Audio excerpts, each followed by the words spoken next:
पहलवान बजरंग पूनिया ने Tokyo Olympic में ब्रॉन्ज मेडल जीतकर देश को एक बार फिर है वो गौरवान्वित किया है। इस वक्त हमारे साथ बजरंग पूनिया की जीवन संगनी संगीता फोगाट पूनिया हमारे साथ मौजूद है। मैम, सबसे पहले आपको बधाई हो। बजरंग भाई ने इतना बड़ा काम किया है, देश के लिए मेडल लेकर आए। Thank you so much ji, thank you, धन्यवाद। बजरंग भाई, जब बात हो रही थी आपकी बजरंग भाई की पूरे ओलंपिक के दौरान, वो क्या कह रहे थे? देखिए, एक जैसे कि हम एशिया चैम्पियनशिप खेलते हैं, वर्ल्ड चैम्पियनशिप खेलते हैं, ये एक ओलंपिक एक इतना बड़ा लेवल हो जाता है कि मतलब इतना प्रेशर होता है खिलाड़ी पे, क्योंकि देश भी उम्मीद करता है कि भाई जो खिलाड़ी एशिया में, वर्ल्ड में अच्छा मतलब अच्छा परफॉर्म कर रहा है, तो वो ओलंपिक में भी उससे हम काफ़ी उम्मीद लगाते हैं। तो ले और सोचता है कि खिलाड़ी वैसे ही खेलेगा, लेकिन ये ऐसा होता नहीं है, क्योंकि मैं खुद खिलाड़ी हूँ, तो मैं मेरे को पता है कि मतलब उस लेवल पे जाके इतना प्रेशर होता है कि हम एक भी अगर गलती करते हैं उस लेवल पे खेल में, तो हम वापस मतलब 4 साल पे वो बात चली जाती है। तो हमें बहुत माइंडली बहुत स्ट्रॉन्ग होके जाना पड़ता है और उसके लिए बहुत काफ़ी मेहनत भी करनी पड़ती है। तो सब जी। बजरंग भाई को ये देखा जा रहा था कि संगीता जी की चोट है वो लगी हुई थी घुटने में, लेकिन फिर भी उन्होंने देशभक्ति दिखाते हुए गेम खेले और भारत के लिए ब्रॉन्ज जीता। डॉक्टरों ने क्या कहा था उनको? देखिए, उनको 1 महीने पहले एशिया में उसमें सॉरी रशिया में कॉम्पिटिशन था, उसको सेमीफाइनल बाउट में उनको इंजरी हो गया था। तो डॉक्टर ने बोला था कि आपको सिर्फ 2 वीक तक मैट नहीं करना। लेकिन उन्होंने मतलब आप मानेंगे नहीं कि क्योंकि मैंने तो उस देखा है वो पल, वो टाइम, वो 3-3 टाइम एक्सरसाइज करते थे। डॉक्टर ने 2 टाइम बोला था, वो 3-3 टाइम एक्सरसाइज करते थे कि नहीं, मैं इसको मतलब 10 दिन में मैं वापस मैट पे आऊँगा। और मतलब उसके बाद वो वापस मैट पे आए 10 दिन के बाद।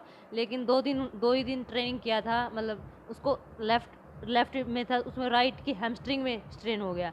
तो डॉक्टर के पास फिर 2 डॉक्टर ने मतलब उसको नी में दोनों प्लाज़्मा दिए और फिर वहाँ पे मतलब रिकवर हुआ 2 दिन के बाद। फिर ये मानो आप 20 दिन मतलब उनका ट्रेनिंग हुआ ही नहीं और उसके बाद वो ऐसा परफ़ॉर्म करे, मैं तो उससे मतलब काफ़ी खुश हूँ, क्योंकि मुझे पता है वो किस पेन से और किस उस चीज़ से जूझ के वो उस लेवल पे मेडल लेके आया है। तो और जैसे कि सेमीफाइनल में आप ये मानो कि वो खेल सकता था, अच्छा और कर सकता था, लेकिन वो रिस्क नहीं लेना चाहता था। अगर रिस्क नी में क्योंकि इंजरी था, अगर वो रिस्क देता तो शायद डिस्क्वालीफाई हो जाता, तो वो चाहता नहीं था।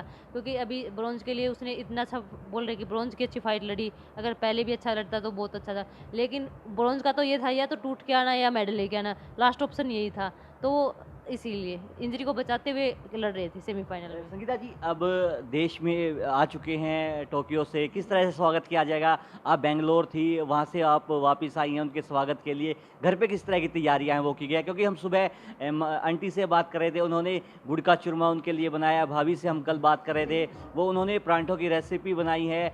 नमन और यूवी से हम बात कर रहे थे, उन्होंने कहा कि हमने अपने पापा के लिए एक सरप्राइज़ है वो रखा है। आपने क्या सरप्राइज़ रखा है बजरंग भाई के लिए? देखिए, क्योंकि मैं तो उनके साथ हर मोमेंट हर चीज़ शेयर करती हूँ।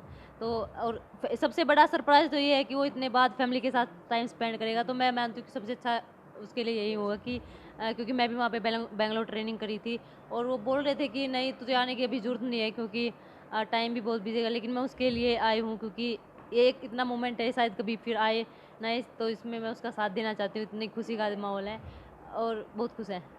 संगीता जी, एक मेरा लास्ट सवाल आपसे है। 2024 की हम बात कर रहे हैं, पूरे देश को गोल्ड मेडल की उम्मीद बजरंग जी से थी।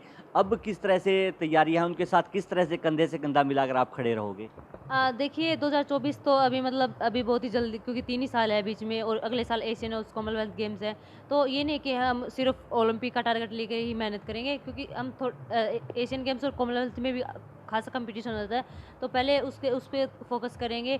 और रही बात ओलंपिक की, तो ओलंपिक के लिए भी और परफॉर्म करेंगे। ये है कि एक मतलब एक सीढ़ी मिल गई है, जैसे ओलंपिक में ब्रॉन्ज मेडल की, तो भी टारगेट है कि अभी तो गोल्ड लेना ही है। अच्छा, छोटे-छोटे जो टारगेट है वो सेट करके हैं, पहले एशियन का, फिर कॉमनवेल्थ का, फिर जी, ओलंपिक जी, का। जी, बिल्कुल, बिल्कुल, क्योंकि जैसे हम ये होगा कि हमारी परफ़ॉर्म हम कॉमनवेल्थ में बेस्ट करेंगे, तो ही मतलब एशियन गेम्स में भी काफ़ी कॉम्पिटिशन आता है। चाइना, जापान, कज़ाक मतलब इसके वेट में अच्छे हैं, तो उनको अगर ये अच्छे से बीट करेगा तो शायद उसके लिए थोड़ा ओलंपिक और ईज़ी हो जाए। आपने क्या सरप्राइज़ रखा है बजरंग भाई के लिए? सरप्राइज़ अभी कुछ नहीं रखा है। मैं आगे उसके लिए उसको यही सरप्राइज़, शायद उनको भी पता नहीं है मैं आई हूँ, तो उसके लिए सरप्राइज़ ही देखिए, होगा। ये बड़ी बात है, वो संगीता जी कह रही हैं कि मैं खुद यहाँ पर आई हूँ उनके स्वागत के लिए, ये उनके लिए सरप्राइज़ होगा, क्योंकि वो संगीता जी को सोनीपत आने से मना कर रहे थे, क्योंकि एक लंबा सफ़र है वो तय करके भी संगीता दिल्ली पहुँची और अब उनके स्वागत के लिए पूरा परिवार है वो पलके बिछाए उनकी बाट जो रहा है। सोनीपत से ईटीवी भारत के लिए सनी मलिक।